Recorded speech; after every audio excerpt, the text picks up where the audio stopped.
dapat nasa bayan ka ng Diyos.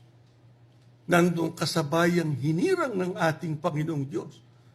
Sapagkat ang sabi ng Biblia, para sa kapakanan ng kanyang sariling dakilang pangalan, hindi pababayaan ng Panginoon ang kanyang bayan. Nasa bayang hinirang ka ng Diyos, nasa tunay na kahalalang ka ng paglilingkod sa Kanya, hindi Kanya pababayaan. Kaya dapat, nasa bayang hinirang tayo. Alin bang bayang hinirang ng Diyos ngayon, mga kapatid? Iglesia ni Cristo. Kaya nga, hindi ka dapat humiwalay sa iyong pagka-Iglesia ni Cristo, anuman ang ating masagupa, sapagkat hindi ka pababayaan ng Panginoon. Ano raw ang katangian ng nasa bayang hinirang ng ating Panginoong Diyos? Ang sabi sa atin, nagbibigay siya ng kapangyarihan at ano raw?